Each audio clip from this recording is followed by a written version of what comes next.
یہ آپ اگر کسی کو کہتے ہیں نا یہ رحمت والا ہے تو آپ کہتے ہیں یہ رحمتی ہے. رسول کو رحمتی نہیں کہا خدا نے، کہا یہ خود رحمت ہے. آپ اندازہ کیجئے کس مقام پر ہے رسول، عالمین کے لیے رحمت. یعنی کوئی بھی اس عالم میں خدا کے علاوہ مخلوق پائی نہیں جاتی جسے رحمت الہی کی ضرورت ہو اور وہ در مصطفیٰ سے رحمت الہی نہ پائے.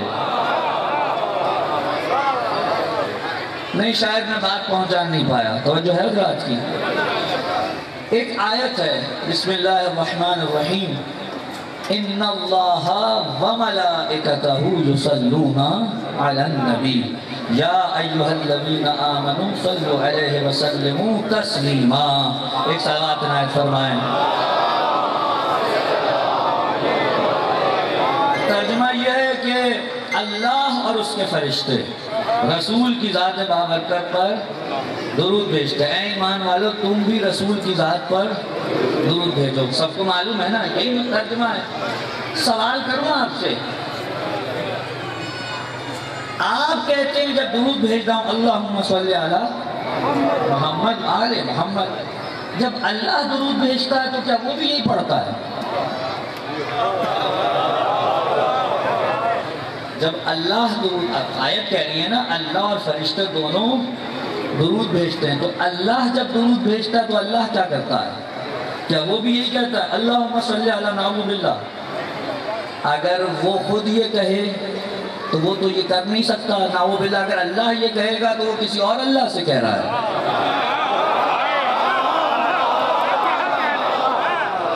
تو پھر یہ کیا معنی ہوئے کہ اللہ بھی درود بھیج رہا ہے، فرشتے بھی درود بھیج رہے ہیں. اے صاحبان ایمان تم بھی بھیجو. اللہ کا درود بھیجنا یہ ہے کہ وہ خود رسول پر رحمت نازل کرتا ہے. توجہ چاہوں گا، اللہ کا درود بھیجنا کیا ہے؟ وہ خود رسول پر رحمت نازل کرتا ہے. آپ کا ترجمہ کرتے ہیں اے اللہ محمد و آل محمد پر رحمت نازل فرما. اچھا اگر آپ درود نہیں پڑھیں گے، آپ نہیں کہیں گے اللہم صلی علی محمد و آل محمد، تو کیا اللہ محمد و ان کی آل پر رحمت نازل نہیں کرے گا؟ ساتھ ہے میرے؟ اگر آپ نہیں درود پڑھیں گے تو کیا اللہ رحمت نازل نہیں کرے گا؟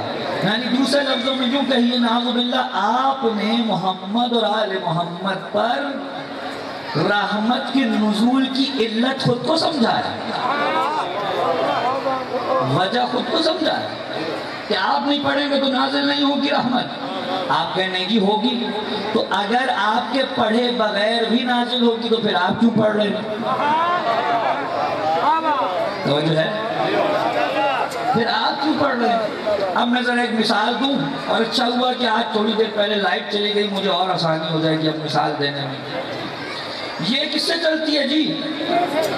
بجلی سے. بجلی کہاں سے آتی ہے؟ ہاں، بتی کہاں ہے؟ ڈیم میں. آپ کسی بھی بچے کو کھڑا کریں اور اس سے پوچھیں کہ بجلی کہاں سے آتی ہے، وہ کہے گا بھائی ایک بہت بڑا پہیا ہوتا ہے جسے ٹربائن کہتے ہیں، اس کے اوپر موٹی دھار سے پانی کی ایک دھار گرائی جاتی ہے اور اس سے وہ بڑی تیزی سے گھومتا ہے. ایک طرف اس کے مغناطیس میں مغناطیس لگا ہوتا ہے، جب بہت تیزی سے گھومتا ہے تو وہاں کرنٹ جنریٹ ہوتا ہے، بجلی بنتی ہے، اور وہاں سے نکال کر پھر بجلی گھروں تک پہنچائی جاتی ہے، پھر وہاں سے نکال کر شہروں تک پہنچائی جاتی ہے، پھر وہاں سے نکال کر آپ کے گلی محلوں میں ٹرانسفارمروں تک پہنچائی جاتی ہے، پھر وہاں سے نکال کر آپ کے گھر کے باہر جو ڈبہ لگا وہاں تک پہنچائی جاتی ہے، اور وہاں بھی ایک فیوز لگا دیا جاتا ہے کہ کبھی اگر زیادہ آ گئی تو یہ اپنی جان دے دے لیکن گھر بچ جائے. ایسا ہی ہے، میں نے کوئی الگ بات تو نہیں کی. سوال کروں آپ سے، یہ جو بجلی ٹربائن سے بن رہی تھی، یہ بنی بجلی گھر میں محفوظ کرنے کے لیے تھی یا ان چیزوں کو چلانے کے لیے؟ چلانے کے لیے. تو ہو سکتا ہے کہ اٹھے کہ جب بنی ہی ان کے لیے ہے، چلنے یہ چاہیے تو پھر جا کر براہ راست میں اپنے اس اسپیکر کو ٹربائن سے نکلنے والی بجلی سے جوڑ دوں.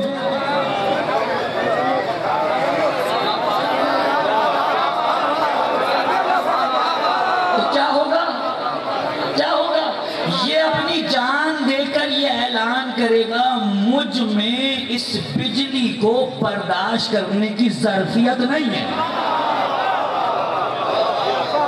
یہی بات ہوگی نا. یہ کیا کہے گا؟ مجھ میں اس بجلی کو برداشت کرنے کی ظرفیت نہیں ہے. کہا ہاں درست ہے کہ بنی اس کے لیے ہے، لیکن اس کی ظرفیت کے مطابق اس کو کم کرنا ہے. وولٹیج کو کم سے کم تر کرتے کرتے کرتے کرتے اس درجے پہ لے آؤ کہ یہ برداشت کر سکے. اگر براہ راست اس کو بجلی دی تو یہ پھٹ سے ہو جائے گا، یہ اڑ جائے گا. یہی معاملہ رحمت کا ہے.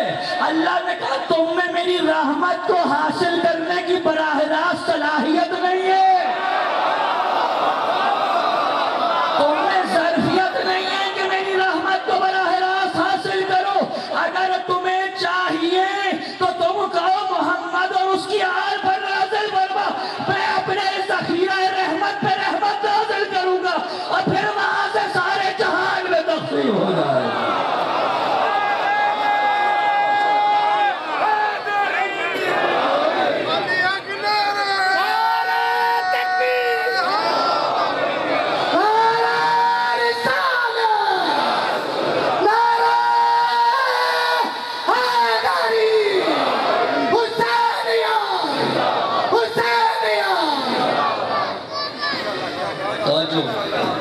کہا میں تم پر نہیں نازل کروں گا، میں تو نازل کروں گا کس پر؟ اب جملہ کہوں پھر سے، توجہ چاہوں گا اس جملے پہ. میں نازل کروں گا ان پر جو خزینہ دار رحمت ہیں،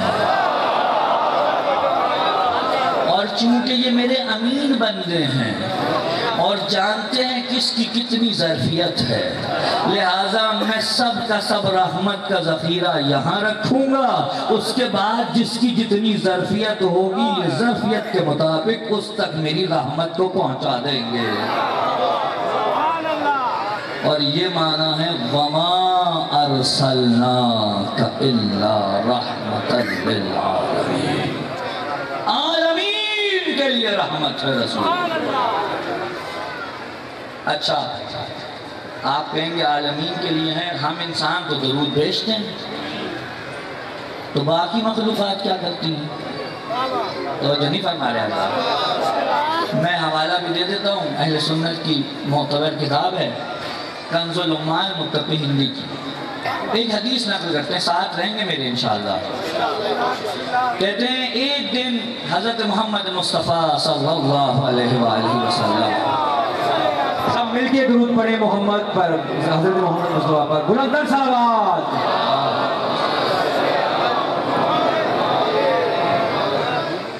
ایک دن ختمی مرتبہ ایک نخلستان میں جناب امیر کے ساتھ تشریف لائے، امیر المومنین کے ساتھ تشریف لائے. جیسے ہی آ کر تشریف فرما ہوئے تو ایک شہد کی مکھی اڑتی ہوئی آئی اور اس نے آ کر رسول کے سر کا طواف شروع کر دیا.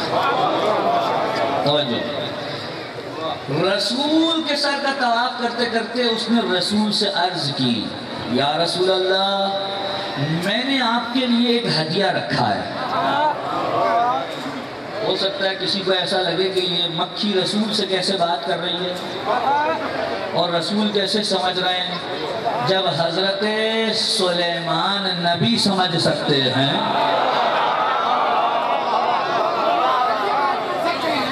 جب بات کر سکتے ہیں، ان کی سمجھ بھی سکتے ہیں، تو یہ تو وہ نبی ہے کہ اگر آگے کھڑا ہو جائے تو یہ امام ہے اور سلیمان ان کے پیچھے کھڑے ہونے والے. اس نے کلام کیا کہ یا رسول اللہ میں نے آپ کے لیے ایک تحفہ رکھا ہے. کہ بتاؤ کیا تحفہ ہے؟ کہ میں نے اپنا کچھ شہد بنا کر رکھا ہے. توجہ ہے نہیں ہے؟ شہد کی مکھی کے پاس کیا ہوتا ہے؟ اس کا کوئی اثاثہ شہد ہی ہے نا. وہ چھتا بھی شہد کے لیے بناتی ہے. توجہ ہے؟ وہ چھتا بھی شہد کے لیے بناتی ہے۔ اس شہد کی مکھی نے رسول کے سامنے جا کر یہ کہہ کر کہ میں نے آپ کے لیے تحفے میں شہد رکھا ہے، یعنی اپنی سب سے قیمتی چیز ہمیں یہ سبق دیا، رسول کی بارگاہ میں اگر کبھی کچھ پیش کرنا تو سب سے قیمتی چیز پیش کرنا۔ تو میں نے آپ کے لیے شہد رکھا ہے۔ تو اچھا، اب مکھی کہتی ہے امیر المومنین علی ابن ابی طالب کو میرے ساتھ بھیجیے، توجہ ہے میری طرف، میرے ساتھ بھیجیے اور ان سے کہیے کہ وہ شہد لے آئیں۔ جناب امیر گئے اور شہد لے آئے اور لا کر رسول کے سامنے رکھا۔ رسول نے تناول فرمایا اور اس کے بعد اب مکھی سے ایک سوال کیا۔ بعض اوقات سوال اس لیے نہیں ہوتا کہ سوال کرنے والا خدا نخواستہ جاہل ہے، بلکہ اس لیے ہوتا ہے کہ سوال کا جواب ملے تو بہت سے جاہل عالم بن جائیں۔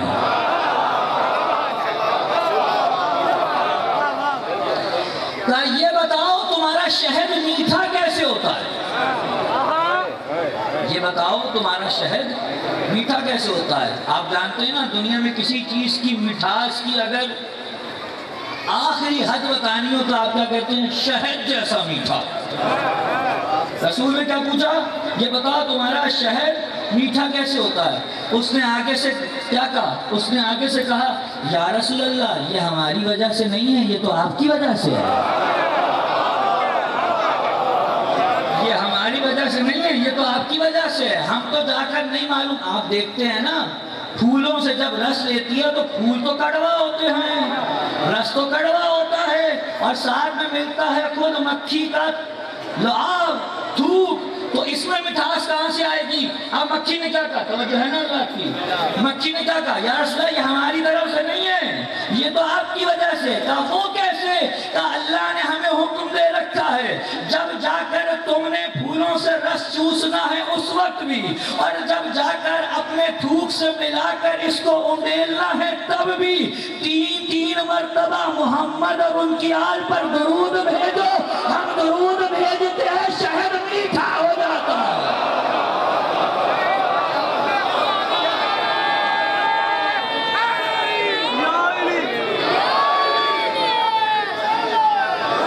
سب مل کے درود پڑھیں محمد و اہل بیت محمد پر۔ کافی تعداد ہے مومنین کی، درود کی آواز بلند ہونی چاہیے، بلند تر سلام۔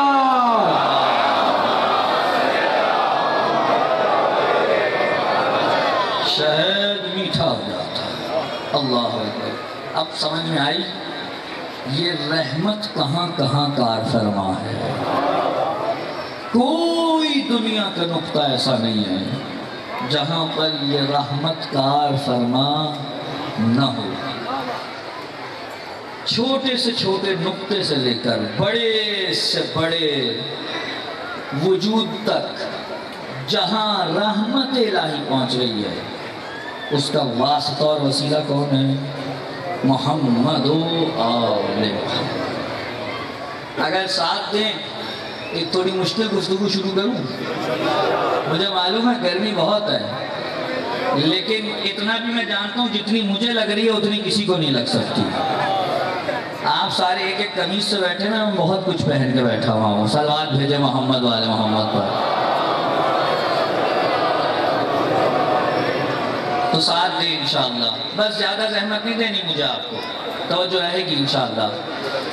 علماء عرفان، توجہ ہے ادھر بھی طرف ہے، بالخصوص جو میرے سامنے بیٹھے نا، ان کی توجہ ہر وقت میری طرف ہونی چاہیے۔ علماء عرفان ایک بات نقل کرتے ہیں، وہ کہتے ہیں جی اللہ کی طرف سے آنے کے لیے کوئی بھی چیز آئے، اللہ کون ہے جی؟ فیاض۔ کون ہے؟ فیاض۔ اور وہ جو دیتا ہے وہ ہوتا ہے فیض۔ فیاض کی طرف سے آنے والے ہر فیض کو اس دنیا تک پہنچنے کے لیے ایک وسیلہ چاہیے، اور اسی طرح بندے اگر خدا کی بارگاہ میں کچھ بھیجیں تب بھی یہاں سے جانے کے لیے ایک وسیلہ چاہیے۔ اگر وہاں سے آنے کے لیے وسیلہ بنے تو اس کو کہتے ہیں قوس نزولی۔ قوس کہتے ہیں جی وہ کو، کمان کو. نزول آپ سمجھتے ہیں اوپر سے نیچے آنا، نازل ہونا، اسے کیا کہتے ہیں جی؟ قوس نزولی. اور جب نیچے سے کچھ پروردگار، بندوں کی طرف سے کچھ پروردگار کے پاس جاتا ہے تو اسے کہتے ہیں جی قوس صعودی، یعنی اٹھنا، اوپر کی طرف جانا. علماء عرفان کیا بیان کرتے ہیں؟ توجہ چاہوں گا. فرماتے ہیں اللہ کی طرف سے کوئی بھی فیض آنے کے لیے جو واسطہ یعنی قوس نزولی ہے وہ بھی محمد آل محمد ہے. اور یہاں سے جو بندے وہاں بھیجتے ہیں تو بھیجنے کے لیے جو قوس سعودی ہے وہ بھی محمد آل محمد ہے. نہ ان کے بغیر وہاں سے کچھ آتا ہے، نہ ان کے بغیر یہاں سے کچھ جاتا ہے. میں کہوں گا اللہ رازق ہے یا نہیں ہے؟ کسی کو شک تو نہیں ہے؟ جب آپ ہاتھ اٹھاتے ہیں اور کہتے ہیں یا اللہ میرے رزق میں برکت اور ترقی عنایت فرما، تو آپ کے دماغ میں کیا ہوتا ہے؟ کھانا پینا، بینک بیلنس، گاڑی بنگلہ، توجہ ہے یا نہیں ہے؟ بھائی یہی ہوتا ہے، یہی ہوتا ہے نا. یا اللہ میری تنخواہ بڑھ جائے، یا اللہ آج جو گاڑی ہے اس سے اچھی آ جائے، گھر 10 مرلے کا 1 کنال کا ہو جائے. بھائی یہی چیزیں ہیں نا رزق جس کو آپ سمجھتے ہیں. غلطی سب سے بڑی یہی کی ہے، سب سے بڑی غلطی یہی کی ہے. رزق فقط کھانا پینا نہیں ہوتا. رزق کی تعریف سن لیجئے اور اس کے بعد اب جب اللہ سے دعا کریں کہ یا اللہ میرے رزق میں ترقی عنایت فرما، تو پھر اس وقت دماغ میں رکھیے گا یہ صرف مادیات رزق نہیں ہوتی، بلکہ اس سے آگے کی بھی بات ہے. رزق کسے کہتے ہیں؟ ہر وہ چیز جس کی اس بندے کو اپنے خالق کی جانب سے ضرورت ہے وہ رزق ہے.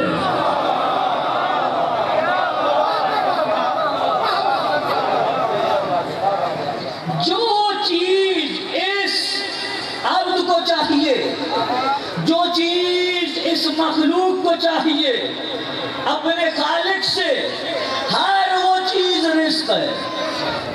آپ کا سانس لینا بھی رزق ہے. اچھا نہیں، میں جملہ پلٹ کے کہوں، آپ ایک زیارت پڑھتے ہیں، اس کا نام نہیں لوں گا نہیں تو کان کھڑے ہو جائیں گے نا، بہت سے کان کھڑے ہو جاتے ہیں. آپ ایک زیارت پڑھتے ہیں، اس میں کیا کہتے ہیں؟ اللہم ارزقنا زیارت الحسین و شفاعت الحسین فی یوم الورود. توجہ ہے نہیں ہے؟ کیا ترجمہ کرتے ہیں؟ اللہ ہمیں زیارت حسین دے، شفاعت حسین دے. اللہم ارزقنا، اے اللہ ہمیں رزق دے، یا